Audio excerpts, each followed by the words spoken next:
నా ఉద్దేశంలో the most inspirational song ever return in the subject. ఎందుకంటే చాలామంది లో ఫీల్ అవుతాం, చాలామంది ఒక నిస్పృహలో పడతారు, చాలామంది ఏంటి ఇప్పుడు అసలు అంతా అయిపోయింది అన్న ఒక ఇది వస్తుంది. అప్పుడు ఒక ఇన్స్పిరేషనల్గా చేయటానికి ఏ లాంగ్వేజ్లో ఉన్నాయో లేవా నాకు అన్ని పాటలు ఎవరు వినలేరు కాబట్టి తెలీదు. But I'm sure this is the greatest song return in the world in any language. ఎప్పుడూ ఒప్పుకోవద్దురా ఓటమి, ఎన్నడూ కోల్పోవద్దురా ఓరిమి, విశ్రమించవద్దు ఏ క్షణం, విస్మరించవద్దు నిర్ణయం, అప్పుడే నీ జయం నిశ్చయమురా. ఎప్పుడూ ఒప్పుకోవద్దురా ఓటమి, నింగి ఎంత పెద్దదైన రివ్వుమన్న గువ్వ పిల్ల రెక్క ముందు చిన్నదేనురా, సంద్రం ఎంత గొప్పదైన ఈదుతున్న చేప పిల్ల మొప్ప ముందు తక్కువేనురా, పశ్చిమాన పొంచి ఉండి రవిని మింగు అసుర సంధ్య ఒక్కనాడు గెలవలేదురా, గుటకపడని అగ్గి ఉండ సాగరాలు ఈదుకుంటూ తూరు పింట తేలుతుందిరా, నిషావిలాసం ఎంతసేపురా, ఉషోదయాన్ని ఎవ్వడాపురా, ఎప్పుడూ ఒప్పుకోవద్దురా ఓటమి. It is mind boggling. మీరు ఒకటి శృతిపక్వంగా పాడారు, లయబద్ధంగా పాడారు, సాహిత్యం అది నాకు తెలియదు, సాహిత్యం అద్భుతంగా ఎక్కడ ఒక్క సిలబలు కూడా వెతుక్కోకుండా మీరు ఇలా పాడేశారంటే మీకు మననం అంటే మీకు బేసిక్ మెమరీ ప్రాబ్లం ఏం లేదు కాబట్టి మీరు మర్చిపోయిన వాళ్ళ మొహాలు మరియు పేర్లు మీకు రాంగ్ కదా. నేను అసలు పేర్లు మనిషిని ఎప్పుడు మర్చిపోయాను, ఎప్పుడు నెవర్. ఇప్పుడు దీంట్లోనే ఇప్పుడు ఇది ఇదే పాటలో సెకండ్ జనం, నొప్పి లేని నిమిషమేది జననమైన మరణమైన జీవితాన అడుగు అడుగున, కలహమాడి గెలవకుంటే నిమిషమన్న నీది కాదు బ్రతుకు అంటే నిత్య ఘర్షణ, ప్రాణముంది నెత్తురుంది దేహముంది సత్తు ఉంది ఇంతకన్నా సైన్యం ఉండునా, ఆశ నీకు అస్త్రమౌను శ్వాస నీకు శస్త్రమౌను ఆశయమ్ము సారదౌనురా, ఎప్పుడూ ఒప్పుకోవద్దురా ఓటమి. అసలు ఇది పోనీ దూరంగా ఉండే రాసలి అంటే అదే మన స్పేస్ ఉంటుంది మైండ్ ఆలోచించడానికి, మీరేమో ఇది వెంటనే వచ్చే పదాలని దండగుచ్చినట్టు క్లోజ్గా you are just singing it like that, ఎప్పుడో వచ్చిన పాట. But that is because of the impact. ఇప్పుడు దీని ఫ్లిప్ సైడ్ ఏంటంటే ఇంత గ్రేటెస్ట్ సాంగ్ ఇది చాలామంది చెప్తారు ఈ పాట గురించి, అండ్ ఇది ఎప్పుడైతే పిక్చరైజ్ చేశారో అది చూస్తే కింద పడి చచ్చిపోతారు. అది ఎలా చేశారు పట్టుదల అనే సినిమాలో కింద పడి చచ్చిపోతారు. సుమన్ అంటే అంత దారుణమైన పిక్చరేషన్. సుమన్ ట్యాంక్ బండ్ మీద పరిగెడుతున్నాడు, చిన్న ఏమంటారు దాన్ని బస్కీలు తీస్తూ ఉంటే అక్కడ పెట్టారు. అంటే this is a song which requires something like a Baahubali. అంటే ఇంత ఘనమైన లిరిక్, ఇంత డీపర్, కానీ ఎక్కడో మీరు రెజనేట్ అవ్వకపోతే ఈ పాటలు మీకు గుర్తుండవు కదా. అది అది నేను సినిమాలు చూడలేదు పట్టుదల, తర్వాత ఎప్పుడు యూట్యూబ్లో చూశాను. ఇది శాస్త్రి గారు నాకు ఫస్ట్ పాడి వినిపించారు, అలాగే నాకు వచ్చింది. But you remember any of Vishwanath గారు అండ్ శాస్త్రి గారు కాంబినేషన్ సాంగ్స్? నాట్ రియల్లీ, ఎందుకంటే నాకు ఆ kind of songs I'm not really. For example Sirivennela పాటలు ఎంతవరకు వినలేదు నేను, though is called Sirivennela Sitarama. వినలేదు ఒకటి కూడా.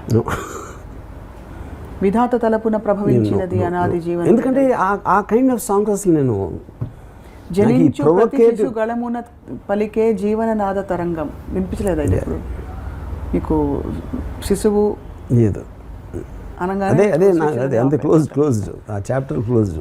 ఇమాజిన్ చేయండి, ఇంత నాకు శాస్త్రి గారి మీద ఉండి ఆయనకి సిరివెన్నెల అనే పేరు వచ్చి ఆయనకి స్టిక్ అయిపోయిన ఆ సినిమా పాట ఇంతవరకు వినలేదు. అది మీరు ఇప్పుడే గ్రహించారు యాక్చువల్లీ. అది విషయం అంటే ఎంతో మంది క్యూరియాసిటీ ఉండాలి కదా, లేదు ఇన్ని సంవత్సరాల్లో. ఎందుకంటే నాకు I think I didn't connect to the film ఉంది, అది అయ్యి ఉంటుంది రీజన్ ఆ టైంలో. నేను నిజంగా నేను ఫస్ట్ నేను రియలైజ్ అయింది బికాస్ ఆఫ్ సాహసం నా పదం. బట్ ఇలాంటి సరే గొప్పవాళ్ళు అంటే మీరు గొప్ప అనే ఎపిసోడ్ కూడా చేశారు కాబట్టి మీరు ఒప్పుకోకపోవచ్చు, బట్ ఇలాంటి impactful yeah people who can impact the world వెళ్ళిపోయినప్పుడు I just wonder what is left అని. What do you think? మరీ ఫిలాసాఫికల్గా ఉందా question? Okay. Because I think it's also multiple times మీకు ఎక్స్పీరియన్స్ అయిన తర్వాత you just kind of you observe the whole thing, observe the whole in thing such a way that you don't need the physical entity anymore. You just live in the revel in the impact or the what is left. Right. But I also wonder, ఇది మొన్న ఒకళ్ళిద్దరు పెద్దవాళ్ళు మాట్లాడుతూ ఈ మాట అన్నారు, that ఇంత గొప్ప వ్యక్తులు బాలు గారు, శాస్త్రి గారు, బట్ వాళ్ళ ఆరోగ్యాలు సరిగ్గా చూసుకోలేదని. And you are somebody who keep saying, advocating that మనకి ఇష్టం వచ్చినట్టు మనం బ్రతకాలని చెప్పి. శాస్త్రి గారికి లంగ్ ప్రాబ్లం ఉండింది, he was a smoker. And ఇప్పుడు ఇది అవన్నీ చిన్న ఎగ్జాంపుల్ చెప్తాను. Puneeth Raj Kumar I know him. తనకి డ్రింక్ చేయడు, స్మోక్ చేయడు, 9కి నిద్రపోతాడు. He has a very very అంటే డైట్ అనేది చాలా సైంటిఫిక్గా తింటాడు. అండ్ ఈ జస్ట్ డైట్. ఏంటి ఆరోగ్యం చూసుకోవడం? ఫస్ట్ ఆఫ్ ఆల్ ఎవరికి ఎందుకు వస్తుంది, ఎప్పుడు వస్తుంది అనేది వేరే వేరే వేరే కారణాలు ఉంటాయి. సో ఇలా చూసుకున్నంత మాత్రాన ఎక్కువ బతుకుతాం లేదు, అది బతుకుతాం కానీ తక్కువ బతుకుతాం లేదు. ఇప్పుడు ఫర్ ఎగ్జాంపుల్ నేను చాలా అన్హెల్దీ లైఫ్ గడుపుతాను. ఇప్పటివరకు ఏమవ్వాలి, రేపు అవ్వచ్చు, ఇప్పుడే అవ్వచ్చు, ఇంటర్వ్యూ అయిపోయి నేను వెళ్తూ ఉంటే అవ్వచ్చు ఫర్ ఎగ్జాంపుల్ యూనో. కానీ as long as you can control that, దాని మూలాన ఇప్పుడు బతికే లైఫ్, ఇప్పుడు మనం బతుకునే స్టైల్ని సాక్రిఫైస్ చేయటం అనేది అప్పుడు బతకలోనే అర్థం లేదు. కాబట్టి అసిడిటీ వస్తున్న కాఫీ తాగదంటే మీరు మానరు, మీకు తాగాలంటే తాగేస్తారు. I will do anything I like. నేను చాలా అన్సేఫ్ లైఫ్ నేను చేసేది. ఎందుకంటే if I can't live my life, why to live? ఊరికనే కొంచెం ఇంకొక పొడిగించుకోవటానికి చావు లాంటి జీవితం ఎందుకు బతకాలి, లైఫ్ ఎందుకు బతకాలి? మీకు ఇష్టం ఉన్నవి చేయకపోతే మీరు మీ ఇష్టం వచ్చి బతకట్లేదు, అప్పుడు చచ్చిపోతే బెటర్. అది నా philosophy. So through all this అంతా తిప్పి దానికే వస్తుంది ultimately being yourself. Yeah, just live life and ఏముంటుందని enjoy every second. Yeah. And before we wind up Varma garu, Shastri గారి కుటుంబ సభ్యులతో మీకు did you ever form an association, వాళ్ళ అబ్బాయిలతో కానీ? Not very. Of course I know Raja. Yeah, because he's my daughter's friend, mostly because of that. And ఆయన wife కూడా నాకు తెలుసు. యా. పద్మ గారు. యా. సో నేను ఇది అయిపోయిన తర్వాత మా సిస్టర్ అందరూ వెళ్ళారు, బట్ ఐ డెంట్. నేను ఊరికే రాజతో ఒకసారి ఫోన్లో మాట్లాడాను అంతే. But it is actually, to be honest, ఇది మీకు మళ్ళీ మీ కాంప్లిమెంట్ కానీ లేకపోతే ఇలాంటి విషయాలు చెప్తే నచ్చవు. మీరు ఈ వీడియో అండ్ ఇవన్నీ చెప్పడం ద్వారా షాక్ అండ్ గ్రీఫ్కి మూవింగ్ ఆన్కి మధ్య it is a beautiful bridge. Because for those who are shocked, you are actually giving them a space to ease up a bit. మీరు ఇంటెన్షనల్గా చేయకపోయినా అదే జరుగుతోందని నా ఫీలింగ్, అభిప్రాయం. సో ఇప్పుడు ఇంకోటి ఏంటంటే, ఇప్పుడు ఒక ఫిలాసఫర్ నీషే ఏమన్నాడంటే, man has no ears for what experience are not given access to. In reality you will not agree with me unless you know it already.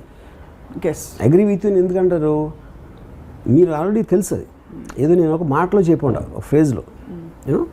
So ఇప్పుడు నేను ఏమనుకుంటే చేసేస్తాను, ఆడు మంకు పట్టుకుని చేస్తాడు, ఆడు ఒకసారి డిసైడ్ అయిపోతే నాకు ఒక రెప్యుటేషన్ ఉంది యూనో.